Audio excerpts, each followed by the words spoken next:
കൊൽക്കത്തയിൽ കൂട്ടബലാത്കാരത്തിനിരയായ മെഡിക്കൽ വിദ്യാർത്ഥിനിയുടെ നില തൃപ്തികരമെന്ന് deputy magistrate. കുറ്റക്കാർക്കെതിരെ ശക്തമായ നടപടിയെടുക്കുമെന്ന് പെൺകുട്ടിക്ക് ഉറപ്പ് കൊടുത്തതായി ഡെപ്യൂട്ടി മജിസ്ട്രേറ്റ് അറിയിച്ചു.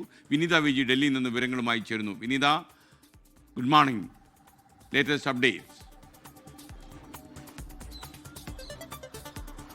വെരി ഗുഡ് മോർണിംഗ് എസ്കേൻ. ഈ പീഡനത്തിനിരയായ കൂട്ടബലാത്സംഗത്തിനിരയായ പെൺകുട്ടി ഇപ്പോൾ ആശുപത്രിയിൽ ചികിത്സയിലാണ്. ഇവരെ ഇപ്പോൾ ഈ ഡെപ്യൂട്ടി മജിസ്ട്രേറ്റ് രഞ്ജന റോയ് ആശുപത്രിയിലെത്തി ഈ പെൺകുട്ടിയെ കണ്ടിരുന്നു. അവരുടെ ആരോഗ്യനില തൃപ്തികരമാണെന്നാണ് അറിയിച്ചിരിക്കുന്നത്. ആ പെൺകുട്ടിയുടെ അമ്മ അവർക്കൊപ്പമുണ്ട്. എല്ലാ പിന്തുണയും ആ പെൺകുട്ടിക്ക് ഉറപ്പാക്കുമെന്ന് തന്നെയാണ് ഡെപ്യൂട്ടി മജിസ്ട്രേറ്റ് പറയുന്നത്. ഒപ്പം തന്നെ കുറ്റക്കാർക്കെതിരെ അതിശക്തമായിട്ടുള്ള നടപടി ഉണ്ടാകുമെന്ന് പെൺകുട്ടിക്ക് ഞാൻ ഉറപ്പ് നൽകിയെന്നും ഈ ഡെപ്യൂട്ടി മജിസ്ട്രേറ്റ് പറയുന്നുണ്ട്. വെള്ളിയാഴ്ചയാണ് മെഡിക്കൽ വിദ്യാർത്ഥിനി, 2ാം വർഷ മെഡിക്കൽ വിദ്യാർത്ഥിനിയാണ്. അവർ ഒഡീഷ സ്വദേശിയായ 23-കാരിയാണ്.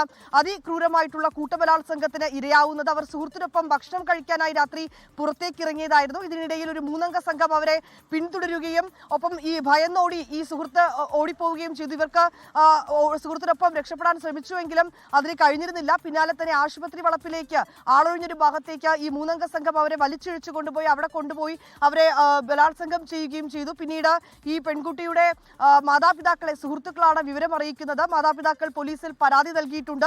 ശക്തമായിട്ടുള്ള നടപടി ഉണ്ടാകണമെന്നാണ് BJP നേതാക്കളടക്കം ബംഗാളിൽ ആവശ്യപ്പെടുന്നത്. ഒപ്പം തന്നെ തൃണമൂൽ കോൺഗ്രസിനെതിരെ അതിരൂക്ഷമായിട്ടുള്ള വിമർശനവും BJP നേതാക്കളൊക്കെ കഴിഞ്ഞ ദിവസം ഉന്നയിച്ചിട്ടുണ്ടായിരുന്നു. കാരണം ഇത് നിരന്തരമായി പെൺകുട്ടികൾക്കെതിരെ ഇത്തരത്തിലേക്കുള്ള അതിക്രമങ്ങൾ ബംഗാളിൽ ഉണ്ടാവുകയാണ്. കൊൽക്കത്ത ആർജിക്കർ മെഡിക്കൽ കോളേജിലുണ്ടായ സംഭവം 2024-ലാണ്. അതിന് പിന്നാലെ നിയമ വിദ്യാർത്ഥിനി അതിക്രൂരമായിട്ടുള്ള ബലാത്സംഗത്തിന് ഇരയായ ഒരു പശ്ചാത്തലമുണ്ട്. ഇപ്പോഴിതാ ഒരു മെഡിക്കൽ വിദ്യാർത്ഥിനി കൂടി സമാനമായിട്ടുള്ളൊരു അതിക്രമം നേരിട്ടിരിക്കുന്നു. ഇതിനെതിരെ ശക്തമായിട്ടുള്ള നടപടി ഉണ്ടാകണമെന്നാണ് ആവശ്യപ്പെട്ടിരിക്കുന്നത്. ഒപ്പം തന്നെ ഈ മെഡിക്കൽ കോളേജിൽ കൃത്യമായിട്ടുള്ള സുരക്ഷാ ക്രമീകരണങ്ങൾ ഉണ്ടായിരുന്നില്ല എന്നൊരു ആരോപണം ഈ പെൺകുട്ടിയുടെ പിതാവ് മുന്നോട്ട് വയ്ക്കുന്നുണ്ട്. ഇക്കാര്യങ്ങളിലൊക്കെ കൃത്യമായിട്ടുള്ള അന്വേഷണം വേണമെന്നുള്ളത് തന്നെയാണ് നിലവിലെ ആവശ്യം. ലോകത്തെവിടെയായാലും ഏത് സമയത്തും 24 വാർത്തകളും ഓഗ്മെന്റഡ് റിയാലിറ്റി പാക്കേജുകളും എക്സ്പ്ലെയിനറുകളും വിശദമായി കാണാൻ ഞങ്ങളുടെ യൂട്യൂബ് ചാനൽ നിങ്ങൾക്ക് സബ്സ്ക്രൈബ് ചെയ്യാം.